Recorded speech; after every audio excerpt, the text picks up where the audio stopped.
কথার মাঝে আরাব পৌশির অধর মাঝে নিজের শাহাদাত আঙুল চেপে ধরল। হিসিয়ে বলল, আর কথা নয়, এবার শুধু ভালোবাসা। আমার বুকে চুপটি হয়ে ঘুমাও তো।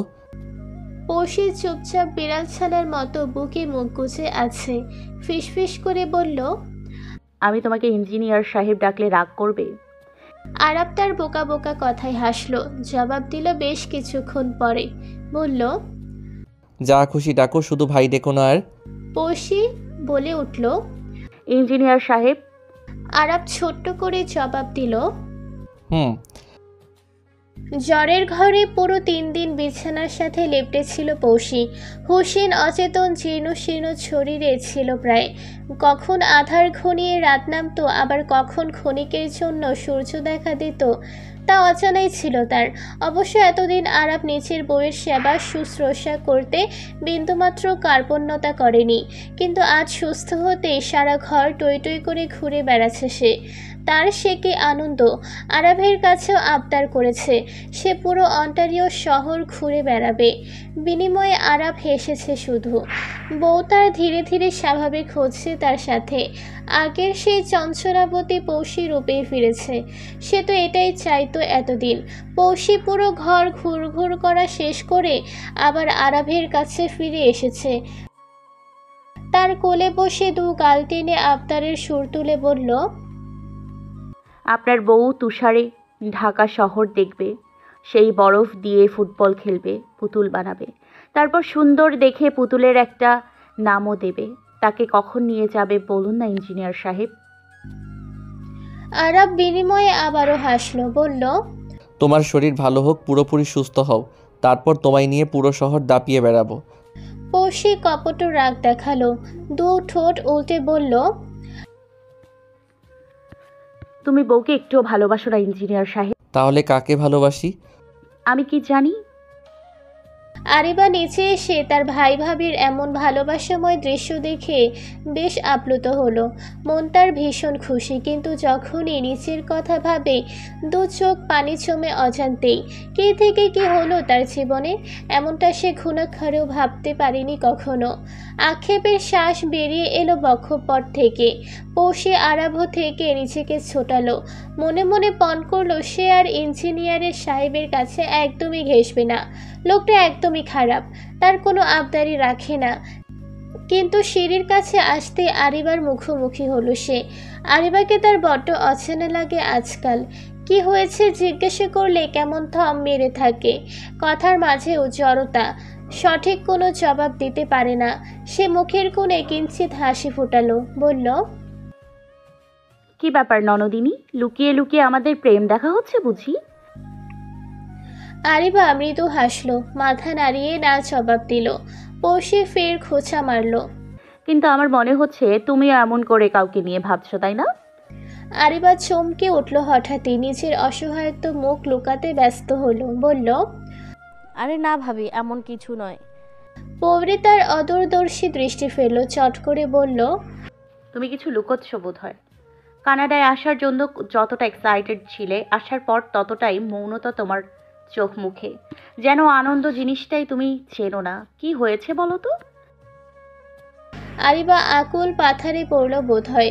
আমতা আমতা করে ফের বলল, কি সব হাবি যাবি বলো ভাবি, এমন কিছুই না। কথাটুকু শেষ করতে হাঁটতে হাঁটতে তড়িঘড়ি পায়ে কদম চালিয়ে নিচের রুমে প্রবেশ করলো। পৌষে থ হয়ে গেল। তার মন বলছে আরিবা কিছু লুকাচ্ছে, কিন্তু কি সেটা? দিন কয়েক পর আরাব নিচের কথা রাখলো। আরিবা পৌষে দুজনকে নিয়ে বের হলো ঘোরার জন্য। প্রথমে তারা অন্টারিও লেক দেখবে, সেখানে অন্টারিওর মিউনিসিপ্যাল পার্কে থাকবে একদিন। এই পার্ক কানাডার কিংস্টনে অন্টারিও লেকের পাশে অবস্থিত। পাশে কাতারাকি উপসাগর। এই লেক দেখা শেষ হলে সোজা যাবে নায়াগ্রা জলপ্রপাত দেখার জন্য। কিন্তু পৌষে অন্টারিও লেক দেখেই ফিদা। এই লেক এত সুন্দর সে একবার ন্যাশনাল জিওগ্রাফিতে দেখেছিল। স্বচ্ছ নীল জল, একদম সমুদ্রের ন্যায়। পাশে সাদা বালির বীচ, আশেপাশে ম্যাপল গাছসহ অন্যান্য ঝাউ গাছও আছে। আরও আছে নাম না জানা অসংখ্য গাছ। ছোট ছোট দ্বীপপুঞ্জ এই লেকের সৌন্দর্য যেন আরও বাড়িয়ে তুলেছে। পৌষে আরাবকে ডাকলো লেকের পাশে দাঁড়াতে, বা সে কয়েকটা ছবি তুলবে। ছবি তোলা শেষ হলে তারা মাথার দুষ্টু বুদ্ধি চাপলো। সে তুষারের গোলা বানিয়ে আরাবের গায়ে ছুড়ল। আরাব হতভম্বের মতো দাঁড়িয়ে আছে তখনও। বউয়ের কার্যকলাপ আজকাল তাকে বেশ ভাবায়। অবশ্য সেও একটু ভাবলো, বউকে দুষ্টুমি করতে সময় দিল। কিছু সময় পেরোতেই সেও তুষারের গোলা বানিয়ে বউয়ের গায়ে ছুড়ল। পৌষির গায়ে সেটা না পড়ে অন্যদিকে পড়েছে। এতেই পৌষি হেসে লুটোপুটি খাচ্ছে। আর এই দৃশ্যগুলো আরিবা ক্যামেরায় বন্দি করে দূরে থেকেই। পৌষি আরাব প্রায় ঘন্টাখানেক নিজেদের মধ্যে গোলা মারামারি করলো। শেষে দুজনেই ক্লান্ত হয়ে তুষারের মাঝে গিয়ে বসলো। কিন্তু পৌষি থেমে নেই। সে তুষারের ওপর বসে তুষারের স্তূপ করে একটা পুতুল বানালো, আর সেই পুতুলের নাম দিল পৌরা। আরাব শব্দ করে হেসে দিল নাম শুনে, বলল, ও তোমার বোন নাম পোড়া দিলে যে? পৌষি কর্ণপাত করেনি আরাবের কথায়। সে ভাবলেশীন, তার গলার সুরে বেশ আহ্লাদীপনা। বলল, সে একটা পুতুল, তবে বোন হতে চাইলেও সমস্যা কোথায় জনাব? তাহলে সে আমার শালিকা? ভাবতে পারেন, কিন্তু আমার বাবার মেয়ে নই কিন্তু। আরাব বউয়ের কাণ্ডে হাসল। জ্বর থেকে সুস্থ হওয়ার পর থেকে মেয়েটা বেশ দুষ্টু আর চঞ্চল হয়ে গিয়েছে। পুরো একদিন অন্টারিও লেক ঘোরাঘুরি শেষে তার পৌঁছালো নায়াগ্রা জলপ্রপাত দেখার জন্য। এটি বোধহয় পৃথিবীর সপ্তম আশ্চর্যের মধ্যে একটি।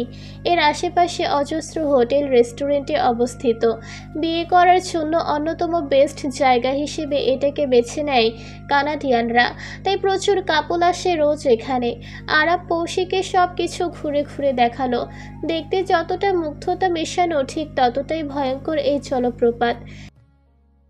তাই কিছুটা দূরত্ব বজায় রেখে তারা এর প্রাকৃতিক দৃশ্য অবলোকন করছে।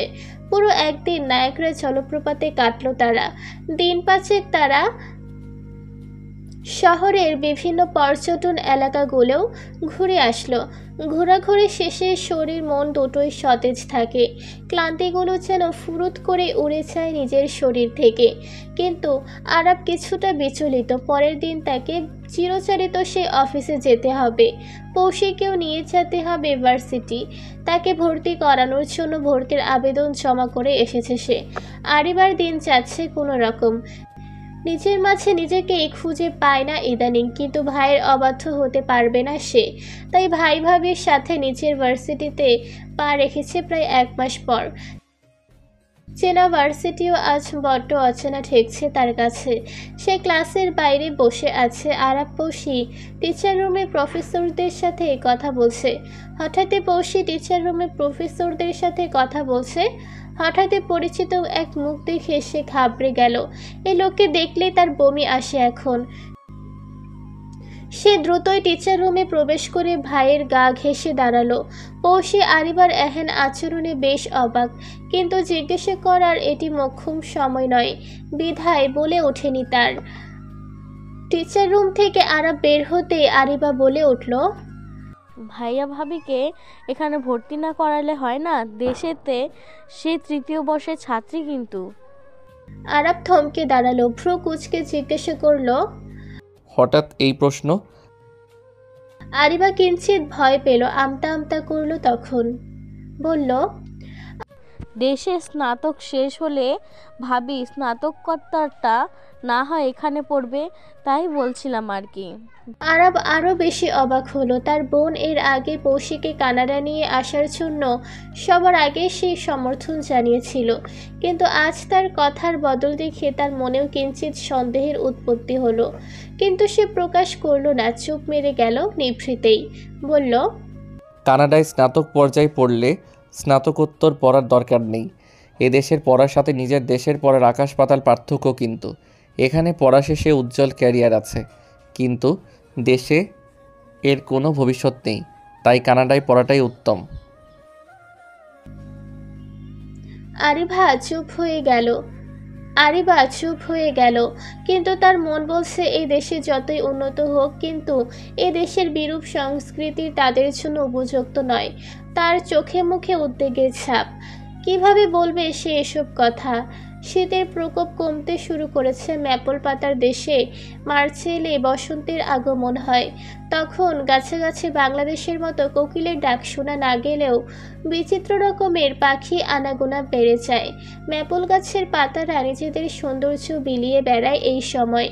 রাস্তার ধারে বাড়ির আশেপাশে কমলা রঙের শ্যামল রাস্তার ধারে বাড়ির আশেপাশে কমলা রঙের ম্যাপল পাতা ঝরে পড়তে থাকে। এমন দৃশ্য কানাডার জন্য খুবই স্বাভাবিক ব্যাপার। এমনই একদিন বিকেলে ঝলমলে রোদের মাঝে আরাব হন্তদন্ত হয়ে বাসায় আসলো। হাতের মাঝে কিছু কাগজ ফাইল ছুঁড়ে মারল বিছানায়। শার্টের কলারের আঁটোসাঁটো টাইটাও ছুঁড়ে ফেলল মেঝেতে। আরিবা ভাইয়ের এমন হনহনিয়ে ঘরে ভেতরে প্রবেশের দৃশ্য দেখেছে, কিন্তু জিজ্ঞাসা করার সময় সুযোগ কিছুই পায়নি। পৌষি ওয়াশরুমে ছিল। বের হয়ে চমকে উঠল আরাভের এমন বিরূপ আচরণ দেখে। জিজ্ঞাসা করতে এসে প্রথমে ভয় পাচ্ছিল, পরে সাহস সঞ্চার করে বলল, কি হয়েছে তোমার? আরাব পৌষিকে আলগোছে বুকের মাঝে চেপে ধরল। গলার স্বর ভীষণ কাঁপছে তার। কাঁপা কাঁপা স্বরে বলল, বিয়ের ইনভাইটেশন কার্ড পেয়েছি আমার কলিগের। পৌষি, বিষয়টা বলতেও আমার ঘৃণা হচ্ছে ভীষণ। বিয়ে কার সাথে হবে জানো? আরাবের দু ঠোঁট তীর তীর করে কাঁপছে। পৌষি গুজে থাকা মাথা আরাবের বুকে থেকে বের করলো। চট করে বলল, জানি না তো কার সাথে বিয়ে হচ্ছে, তুমি তো বলনি আমাকে। আরাব দীর্ঘশ্বাস ছাড়ল। মুখ কুঁচকে জবাব দিল পৌষির। বলল, খুবই বিচ্ছিরি ব্যাপার, বলতেও মুখে বাচ্চা আমার। এই দেশে সমকামিতা এত বেশি হয়, কি বলবো আর। পৌষি চমকালো। বলল, দুজনেই কি ছেলে? আরাব মাথা নাড়ালো। বলল, না, ছেলে নয়, দুজনেই মেয়ে।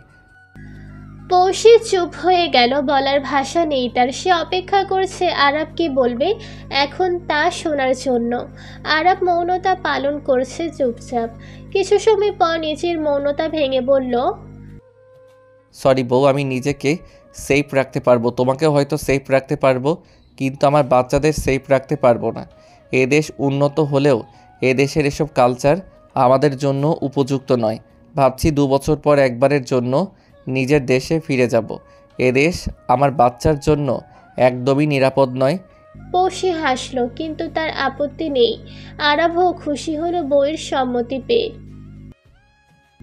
নিশুতি রজনী, মন কাননে চলছে ঘোর অন্ধকার। অমানিস্যের অতলে ডুবে আছে সে। দীর্ঘশ্বাস ছাড়া আর কিছুই নেই বোধ হয়।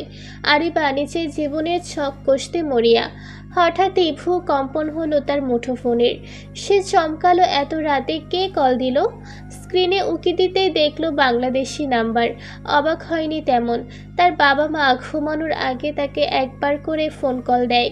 কল রিসিভ করতেই গৌরবের উচ্ছ্বাসিত মধুর কণ্ঠস্বর।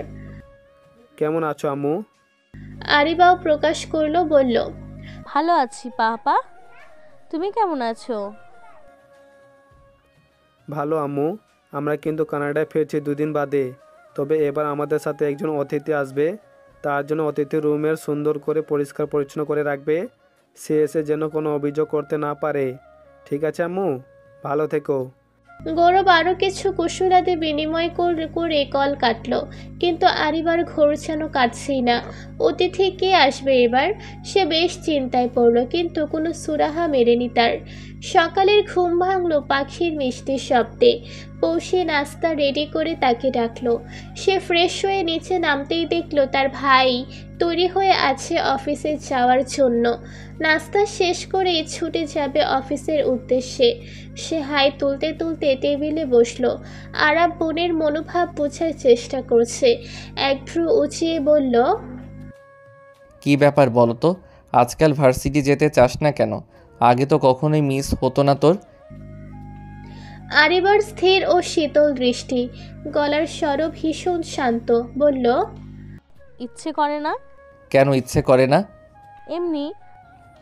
কিন্তু তোর ভাবি ভার্সিটি যাবে, তার সাথে অন্তত যাওয়া দরকার তোর। ও একা গিয়ে বোর হয়ে যাবে।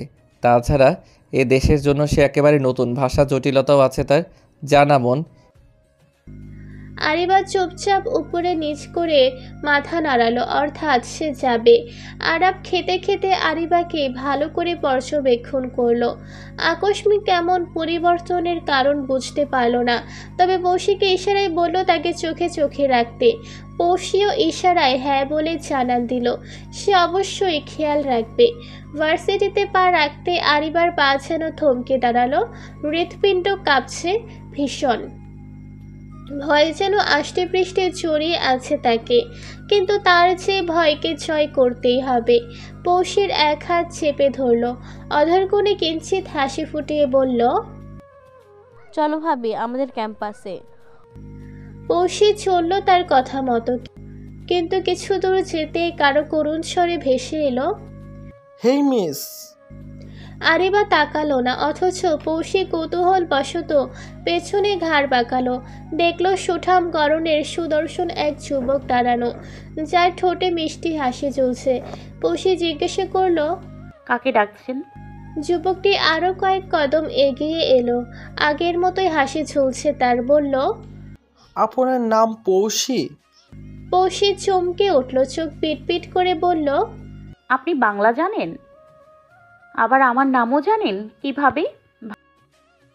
যুবকটি মজা পেল বোধ হয়, রগর গলায় বলল, আরও অনেক কিছু জানি ভাবি।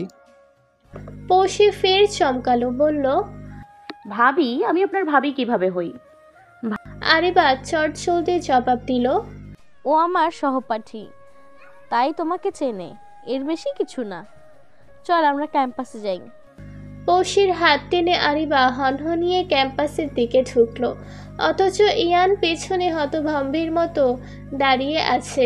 সে আরিবার মতিগতি বোঝার চেষ্টা করে যাচ্ছে। দেশ থেকে ফেরার পর থেকে তাকে বারবার এড়িয়ে যাচ্ছে, তার ফোন কল রিসিভ করে না, নাম্বার ব্লক লিস্টে। রীতিমতো তাকে অপমান করে যাচ্ছে। এর সুরাহা কিভাবে করবে? কিছু সময় ভাবলো, এরপর সেও পিছু ছুটলো আরিবাদের অনুসরণ করে। আরিবা ভয় পেলেও দমে গেল না, তার হাঁটার গতি কমালো। পৌশি আন্দাজে ঢিল ছুড়ল, বলল, ভালোবাসতে খুব অনেক পছন্দের সুপুরুষ ছিলে, তাই না? আরিবা হঠাৎই থেমে গেল, পৌশিকে ধরা হাতও ছুটে গেল তার হাত থেকে। থমথমে মুখশ্রী, তবে হুট করেই মুখের আদল পরিবর্তন হয়ে গেল। বলল, হে থিম, আমাকে বিশ্বাস করে বলতে পারো আবির, আমি এই বিষয়ে কারোর সাথে শেয়ার করব না, প্রমিস। আরিবা হাসল, তবে সেই হাসি আনন্দের নয়, বরং নিচের উপর তাচ্ছিল্যের হাসি। পৌশির দিকে তাকিয়ে বলল, ভাবি নিরিবিলি বসো, আমরা এসব নিয়ে কথা বলবো, ঠিক আছে? কিন্তু এখন না। দেখো, ওই বেয়াদবটা আমাদের পিছু নিয়েছে, দ্রুত ক্যাম্পাসে চলো। পৌশিও সম্মতি জানালো, দুজনেই ছুটে গেল ক্যাম্পাসে। ইয়ান ফের হতভম্বের মতো দাঁড়িয়ে পড়ল, মিস হয়ে গেল আজকের জন্য। তবে এরপর সুযোগ পেলে একদমই সে ছাড়বে না। পুরো ঘর জুড়ে উৎসব উৎসব ভাব। পৌশি নিজ হাতে ঘরের কাজ করছে, সঙ্গী হিসেবে আছে আরিবা, আর কিছু সময়ের মাঝে গৌরব আলিশবা আসবে, কিন্তু সাথে আসবে একজন অতিথিও। কিন্তু কে সেই ব্যক্তিটা অজানা পৌশিদের। বাহারি রকমের রান্নার আয়োজন করা হয়েছে, যার পুরো আয়োজন করেছে আরিবা পৌশি দুজনে মিলেই। দুপুর গড়াতেই আরাব এয়ারপোর্টে থেকে তার মা বাবাকে নিয়ে আসলো। গৌরব আলিশবাকে দেখে সেই আনন্দিত পৌশি। এতদিন পরে বাড়ি ভরপুর লাগছে তার কাছে। তাদের জড়িয়ে ধরে আহ্লাদে হয়ে বলল, তোমরা কতদিন পর এলে, এবার থেকে আর একা একা লাগবে না। গৌরব আলিশবা পৌশির মাথায় হাত বুলিয়ে দিল। গৌরব রগর গলায় বলল, তা এতদিন বুঝি ভালো লাগেনি আম্মাজান? পৌশি কিঞ্চিত লজ্জা পেল, বলল, বড় পাপা, বরং যাও তোমরা ফ্রেশ হয়ে নাও, আজকে তোমাদের জন্য আমি আর আবির মিলে রান্না করেছি, খেয়ে বলবে কিন্তু কেমন হয়েছে। আরিবা বাবা মায়ের সাথে কুশল বিনিময় শেষ করে গাড়ির দিকে তীক্ষ্ণ নজর দিয়ে আছে অতিথিকে দেখার জন্য, কিন্তু অতিথি নামার নামই নেই। কিন্তু যেইমাত্র নজর ঘোরালো, দেখলো গাড়ি থেকে নামছে এক পুরুষ অবয়ব, চোখে কালো সানগ্লাস, গায়ে কালো হুডি সহ জ্যাকেট, পরনের প্যান্ট, সাদা বর্ণের হুডিতে মাথা ঢাকা, চোখেও সানগ্লাস। সে বুঝতে পারল না এই লোকটাকে, কিন্তু যখনই তার মুখোমুখি হলো সেই লোক চোখের সানগ্লাস খুলে নিল। তারপর যাকে দেখলো পুরো থ হয়ে গেল। সে ফ্যাল করে তাকিয়ে আছে সেই লোকের দিকে। তার এমন চাউনি বোধহয় লোকের সহ্য হলো না। সে বলে উঠল, আরিবা বেকুব বনে গেল নিচের কৃতকর্মের জন্য, তবে তার রাগ হচ্ছে ভীষণ। এই পার্থের বাচ্চা এখানে কেন? সে হনহনিয়ে মায়ের কাছে গেল জানার জন্য, কিন্তু ততক্ষণে তার মা রুমে চলে গেছে ফ্রেশ হওয়ার জন্য। তার বাবাও নেই সামনে। সে আরও অবাক হলো পার্থের আচরণ দেখে। তাকে দেখেও কেমন না দেখার ভান করছে। সে বুঝল না এই ছেলের এত ভাব কিসের। দুপুরের খাবার শেষে পার্থকে অতিথিশালায় পাঠানো হলো রেস্ট করার জন্য।